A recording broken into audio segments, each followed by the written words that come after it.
4 PM news network में दोस्तों आपका स्वागत है। मैं हूं आपके साथ राशिद ज़हीर। महाराष्ट्र का चुनाव देश में एक ऐसी चर्चा का विषय बन गया है कि जिसमें आपको और मुझे सभी को सम्मिलित होने की इसलिए ज़रूरत है कि इसका ताल्लुक उत्तर प्रदेश के चीफ मिनिस्टर से योगी आदित्यनाथ से भी है।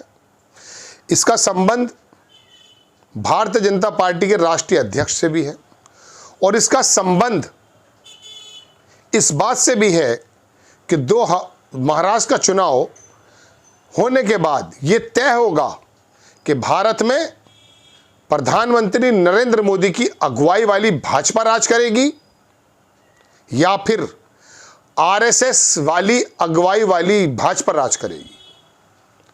देखिए, समीकरण तो मैं आपको लगातार बता रहा हूं, आप बराए करम उसको देखें।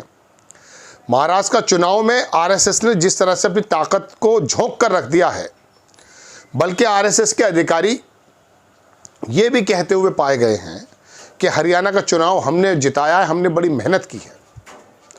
जबकि ये बात अलग है कि जब किसी नेता से कहा जाता है कि कुछ बात कीजिए, बोले हमारी राजनीति से हमारा कोई मतलब नहीं है, हम तो देश को सुदृढ़ ताकतवर एक बनाना चाहते हैं। तो दोस्तों, आरएसएस का ताल्लुक ये बताते हैं, लेकिन फिर ये बयान आते हैं कि साहब हमने बड़ी मेहनत की है।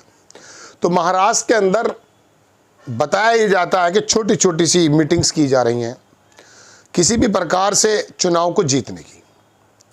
मोदी जी का कितना इंटरेस्ट है ये तो मैं आपको कई बार पहले बता चुका हूँ। सुनने में ये भी आया जा रहा है कि साहब 14 तारीख के बाद मोदी जी जाएंगे नहीं। ऐसे में दोस्तों, योगी आदित्यनाथ के जरिए आरएसएस ने एक बयान दिलाया, बटेंगे तो कटेंगे।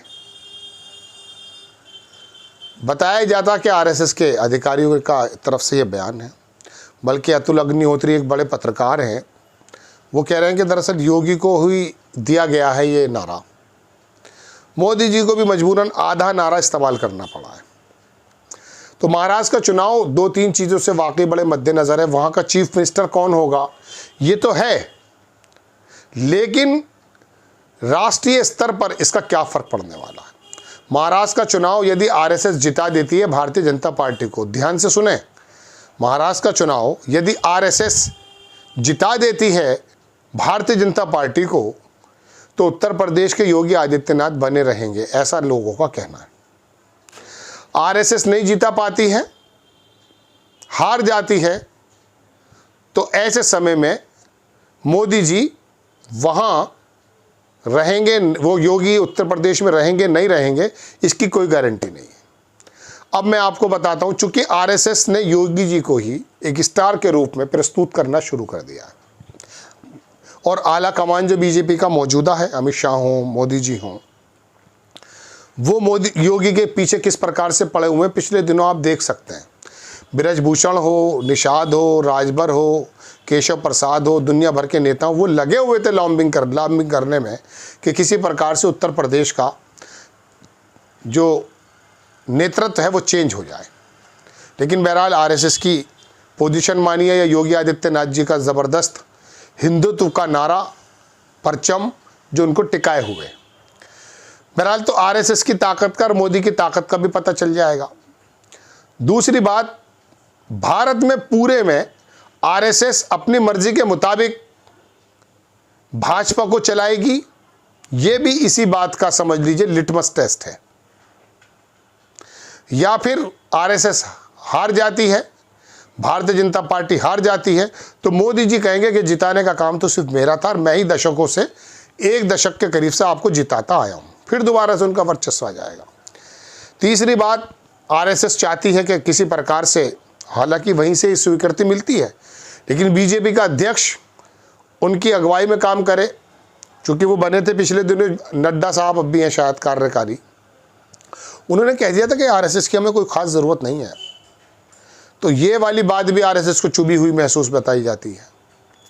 तो अब आरएसएस अगर मैं कह रहा हूँ महाराज जिता देता है, तो वो कहेंगे साहब फला आदमी का नाम दे, अरे जोशी साहब को भेज दो, बन जाएंगे। मोदी जी अब उसके अंदर इतनी ताकत नहीं रख पाएंगे कि वो कह दें कि नहीं साहब ये अध्यक्ष नहीं होंगे। संजय जोशी भी बन सकते हैं, कोई भी बन सकता है। लेकिन अगर आरएसएस की वजह से यह नहीं जीता पाई और भारतीय जनता पार्टी हार गई महाराष्ट्र के अंदर, तो मोदी जी का फिर दोबारा से कहेंगे कि आपके पास कोई विकल्प नहीं है, लिहाजा हम ही बताएंगे कि भारतीय जनता पार्टी का अध्यक्ष कौन होगा। और पूरे भारत को हिंदुत्व के एतबार से चलाने वाला आरएसएस इसी इलेक्शन पर निर्भर करता है कि वो चलाता रहेगा या फिर जो मोदी का हिंदुत्व है उनका भी हिंदुत्व, उसके मुताबिक चलेंगे, जिसके अंदर बिजनेसमैन्स के भी कह सकता हूँ स्टेक होल्डर हैं वो भी, और बाकी तमाम चीज़ें होती हैं जो बहुत सारी चीज़ें आरएसएस पसंद नहीं करता, इसमें कोई दो राय नहीं है। आरएसएस की और भाजपा की विचारधारा हो सकता है बुनियादी एतबार से एक हो, लेकिन फिर भी उनके क्रियाकलापों में बड़ा फ़र्क है, अलग अलग है। वो अखंड भारत का जो है सपना देखता है और मोदी जी की जो बीजेपी है वो दुनिया के परिवेश को पहचानती है, अमेरिका, जियोपॉलिटिक्स और तमाम एशिया की जो पॉलिटिक्स है इसको मद्देनज़र अपनी बातों को करती है।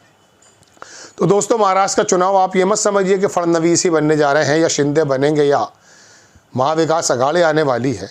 ये चुनाव दरअसल आरएसएस और भारतीय जनता पार्टी के संबंधों को भी तय करेगा, देश पर उस पर किस प्रकार से प्रभाव पड़ते हैं उसको भी तय करेगा, उत्तर प्रदेश का मैंने जिक्र किया उसके नेतृत्व को भी तय करेगा और भारतीय जनता पार्टी के अध्यक्ष को भी तय करेगा। आप इसे छोटा मत मानिए, लेकिन विडंबना यह है आपकी और मेरी कि महाराष्ट्र का चुनाव तय करने जा रहा है, महाराष्ट्र के लोग तय करने जा रहे हैं। बिहार के लोग अगर तय करते तो वाकई पता चलता कि हकीकत में सही फैसला किस प्रकार से आता है। मैं ये नहीं कह रहा कि वहाँ गलत फैसला आएगा, वहाँ के लोग जहाँ पर खड़े हुए हैं लोग भारतीय जनता पार्टी के ख़िलाफ़ भी और कांग्रेस के ख़िलाफ़ भी, हर एक मोहल्ले का विधायक सोचता ही है कि बस मैं ही हूँ यहाँ का राजा।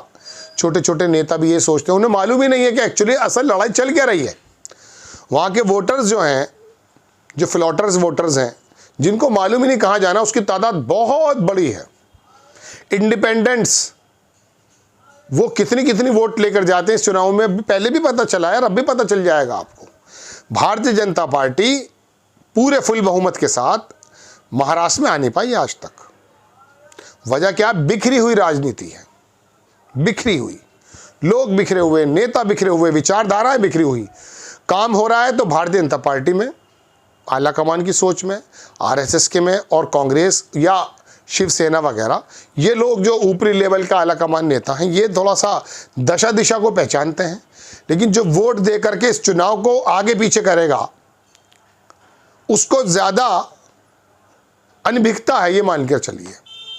हालांकि जातियों के एतबार से महाराष्ट्र के चुनाव को बांटने की कोशिश पूरी कर ली गई है, सब कुछ बिसात जो है बिछा दी गई है, लेकिन मैंने आपको बताया कि महाराष्ट्र का चुनाव इन 3 बातों को, 4 बातों को तय करने जा रहा है। छोटा चुनाव नहीं है ये। आपको खबर कैसी लगी अपनी राय कमेंट्स बॉक्स में ज़रूर दीजिएगा। चैनल को सब्सक्राइब कीजिए, शेयर कीजिए। नेक्स्ट टाइम मैं किसी खबर के साथ हाजिर होता हूँ। जय हिंद।